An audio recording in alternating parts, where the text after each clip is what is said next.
Good morning, students. Today we are going to explain cooperative organizations of 12th commerce subject entrepreneurship. तो cooperative organisation क्या होती है? ये एक ऐसी ऑर्गेनाइजेशन होती है जिसका कि मेन मोटिव जो है प्रॉफिट अर्न करना नहीं होता है, बल्कि जो है मेंबर्स की हेल्प करना होता है। ठीक है। और इसके लिए जो है मिनिमम 10% होते हैं। इसका जो रजिस्ट्रेशन है वो भी कंपलसरी होता है।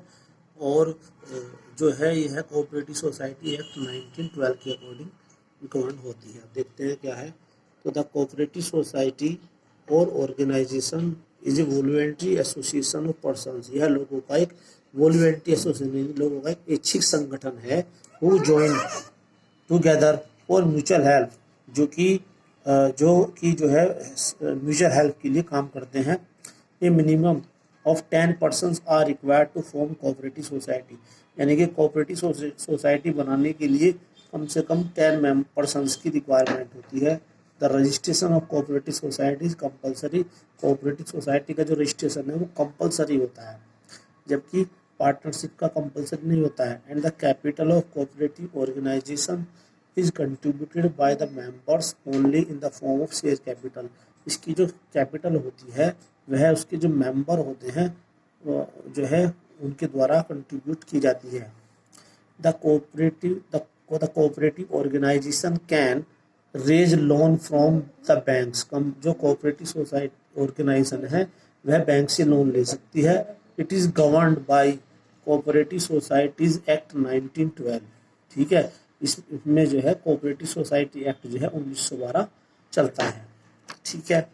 तो अब देखते हैं इसमें आगे है a cooperative is different form of business enterprises as here the main motive is not earning profit. इसका जो मेन मोटिव है प्रॉफिट अर्न करना नहीं बल्कि म्यूचुअल हेल्प होता है। It works with the principle of each for all and all for each.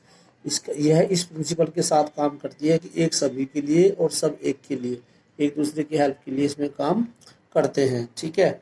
अब इसकी डेफिनेशन एक एससी कॉलवर्ट के अनुसार है। तो cooperation is a form of organisation wherein persons voluntary associate together as human beings on the basis of equality for the promotion of economic interest of themself. यानी कि जो कोऑपरेशन है वह इस प्रकार की एक ऑर्गेनाइजेशन है जिसमें जो व्यक्ति हैं इच्छा से साथ साथ का अपनी इच्छा से जो है साथ साथ काम करते हैं ह्यूमन बीइंग के रूप में। और इसमें जो है वे अपने स्वयं के आर्थिक इंटरेस्ट के लिए जो है इंटरेस्ट को बढ़ाने के लिए और समानता के आधार पर जो है काम करते हैं। ठीक है। अब इसकी जो सोसाइटी इसके लिए क्या डेफिनेशन दी है आगे देखिए। The Indian cooperative society act 1912 defines cooperative in section 4 as society, यहाँ से है ये, society which has its objective as promotion of economic interest of its members in accordance with cooperative principles। यानी कि जो सोसाइटी है जिसका उद्देश्य क्या होता है कि अपने मेंबर्स के आर्थिक हितों के लिए काम करना, उनके आर्थिक हितों की इंक्रीमेंट के लिए काम करना, और जो है इसी जो है कोऑपरेटिव प्रिंसिपल के साथ जो है वो काम करती है। ठीक है। अब इसके फीचर्स देखते हैं। सबसे पहले है इसमें वॉलंटरी एसोसिएशंस। वॉलंटरी एसोसिएशन की ऐच्छिक संगठन, यानी कि जो कोऑपरेटिव ऑर्गेनाइजेशन वो कैसा होता है, तो ये ऐच्छिक संगठन है। Cooperative organisation is a voluntary association of persons desires of pursuing a common objective. They can come and leave organisation at their own will without any coercion of or intimidation. मतलब जो कोऑपरेटिव ऑर्गेनाइजेशन क्या होता है, ये लोगों का ऐच्छिक संगठन है जो कि कॉमन ऑब्जेक्टिव के लिए काम करते हैं। जो मेंबर्स हैं वे ऑर्गेनाइजेशन में जब चाहे आ सकते हैं, जब चाहे उसको छोड़ सकते हैं, और उसमें जो है वो किसी बिना भय के जो है बिना किसी दबाव के जो है वो काम करते हैं, और बिना किसी भय और दबाव के ऑर्गेनाइजेशन में इसमें आ सकते हैं और जा सकते हैं। उसके बाद है डेमोक्रेटिक मैनेजमेंट, यानी इसका जो मैनेजमेंट है वो डेमोक्रेटिक होता है, यानी कि वोट डाल के होता है। ठीक है। इसमें जो है कमेटी बनाई जाती है मेंबर्स के द्वारा, और एक मेंबर्स को एक वोट डालने का राइट होता है। तो the management of cooperative organisation is vested in the hands of managing committee elected by the members on the basis of one member one vote, democracy is thus the key note of the management of a cooperative society. Democratic management में ये होता है कि इसमें जो है members के द्वारा एक मैनेजिंग कमेटी बनाई जाती है जिसमें एक मेंबर्स एक वोट डाल सकता है, और डेमोक्रेसी जो है इसका की नोट होती है। ठीक है, उसके बाद है सर्विस मोटिव। सर्विस मोटिव में ये होता है कि इसमें जो है तो रेंडरिंग सर्विस होता है और अर्न प्रॉफिट होता है। तो यानी कि इसमें जो है इसका जो मेन मोटिव क्या है कि मेंबर्स को जो है सर्विस रेंडर करना है, सर्विस देना है, प्रॉफिट प्रॉफिट अर्न करना नहीं। बस इसका मेन पॉइंट ये है, प्रॉफिट अर्न करने की बजाय सेवाएं देना है, सर्विस देना है। तो देखो, rendering service to its member other than to earn profit, मतलब प्रॉफिट अर्न करने के बजाय जो मेंबर्स हैं उनको जो है सेवाएं देना होता है। As the primary objective is the feature that distinguish a cooperative organisation from the other form of business, मतलब इसका यही जो प्राइमरी ऑब्जेक्टिव है जो कि मेंबर्स की को सर्विस देना प्रॉफिट अर्न करने के बजाय, यही जो है फॉर्म है उसे दूसरे फॉर्म से अलग करता है। The primary objective of cooperative society is to render service to its member other than to earn profit. ये तो वही पॉइंट रिपीट कर दिया ऊपर वाला ही, ठीक है, ये तक कर लेना बिजनेस तक। उसके बाद है capital and return there on.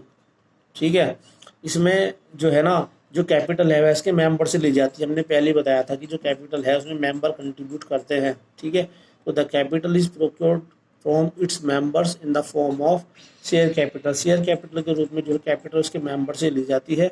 A member can subscribe subject to a maximum of 10% of the total share capital of ₹1000 whichever is higher. यानी कि इसमें जो मेंबर है टोटल कैपिटल का 10% कर सकता है या 1000 जो कि इसमें ज़्यादा हो। Shares can not be transferred but surrender to the organisation, मतलब जो शेयर्स हैं उसका वो उसमें ट्रांसफर नहीं किए जा सकते बल्कि ऑर्गेनाइजेशन को सरेंडर किए जा सकते हैं, ऑर्गेनाइजेशन को समर्पित किए जा सकते हैं। The rate of dividend paid to the members share holder is restricted to 9% as per the cooperative society act. यानी कि जो जो रेट होती है डिविडेंड की कितनी होती है, 9% होती है। तो इसमें मेन पॉइंट क्या है कि जो कैपिटल है वो मेंबर्स में डिवाइड होती है।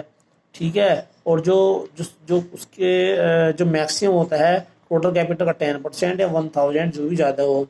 दूसरी बात, इसमें शेयर्स को ट्रांसफर नहीं किया जा सकता बल्कि ऑर्गेनाइजेशन को सरेंडर किया जा सकता है। और जो डिविडेंड की जो रेट है वो 9% तक ही रेस्ट्रिक्टेड रहती है कोऑपरेटिव सोसाइटी एक्ट के अकॉर्डिंग। उसके बाद है गवर्नमेंट कंट्रोल। इसमें गवर्नमेंट का कंट्रोल क्या होता है कि इन्हें जो अपनी जो एनुअल रिपोर्ट्स हैं, जो अकाउंट हैं, वो जो है रजिस्ट्रार के यहाँ पर जो है सबमिट करने पड़ते हैं। ठीक है, तो देखते हैं in India the activities of cooperative society are regulated by the cooperative society act and the state cooperative society act. यानी कि जो कोऑपरेटिव सोसाइटी हैं वो कोऑपरेटिव सोसाइटी एक्ट और स्टेट कोऑपरेटिव सोसाइटी एक्ट के अकॉर्डिंग रेगुलेट होती हैं। ठीक है, cooperative society are required to submit their annual report and accounts to the registrar of cooperatives. यानी कि कोऑपरेटिव के रजिस्ट्रार के यहाँ पर जो है उन्हें अपने एनुअल रिपोर्ट जो अकाउंट हैं वो जो है सबमिट करने पड़ते हैं। ठीक है, तो इसमें मेन पॉइंट ये हुआ कि कोऑपरेटिव सोसाइटी जो और स्टेट कोऑपरेटिव सोसाइटी एक्ट है वो उसको रेगुलेट करती हैं और इन्हें अपने अकाउंट और जो एनुअल रिपोर्ट है वो कोऑपरेटिव सोसाइटी के रजिस्ट्रार के यहाँ सबमिट करने पड़ते हैं। डिस्ट्रीब्यूशन ऑफ सरप्लस, यानी कि जो प्रॉफिट का डिस्ट्रीब्यूशन कैसे होता है। तो after giving dividend to the members the surplus of profit if any is distributed among the members on the basis of goods purchase by each member from the society. इसका means ये है कि जो members हैं उनको dividend देने के बाद जो भी सरप्लस बचता है वह जो है मेंबर्स में डिवाइड हो जाता है। किस बेस पर डिवाइड होगा कि जो सोसाइटी से उन्होंने जो गुड्स परचेज किया है उसके बेस के आधार पर जो है वो डिवाइड होगा। ठीक है, तो इसके अंदर ये 6 पॉइंट्स थे। अब ये देखते हैं, entrepreneur does not find this form any desirable structure to start a new venture. मतलब जो एक एंटरप्रेन्योर है वह ज़्यादातर इस फॉर्म को सेलेक्ट नहीं करता है। ठीक है ना, क्यों? क्योंकि क्वेस्ट फॉर एक्सीलेंस, मतलब एक्सीलेंस के लिए काम करना, एक्सीलेंस की तलाश, बहुत बढ़िया की तलाश करना। ठीक है, ट्राई फॉर इंडिपेंडेंस, स्वतंत्रता से काम करना। इसमें वो इंडिपेंडेंट होकर काम नहीं कर सकता है क्योंकि उसमें वह तो और वह अपने बिजनेस अगर सोल प्रोप्राइटरशिप है तो उसमें वह इंडिपेंडेंस होकर काम कर सकता है। Tendency to be project champion, ठीक है। अगर उसे प्रोजेक्ट का किसी का चैंपियन बनने की प्रवृत्ति है तो कोऑपरेटिव सोसाइटी सूटेबल नहीं है। Strong desire to succeed earn profit, और जो है प्रॉफिट अर्न कमाना उसका जो है मेन इच्छा हो, सफल होने की इच्छा हो, जबकि इसमें प्रॉफिट अर्न करना नहीं होता है। कोऑपरेटिव सोसाइटी में इसे मेंबर की हेल्प करना होता है। क्रिएटिव एंड इनोवेटिव नेचर, तो अगर जो एंटरप्रेनर है उसका क्रिएटिव और इनोवेटिव नेचर है तो कोऑपरेटिव सोसाइटी उसके लिए सूटेबल नहीं है।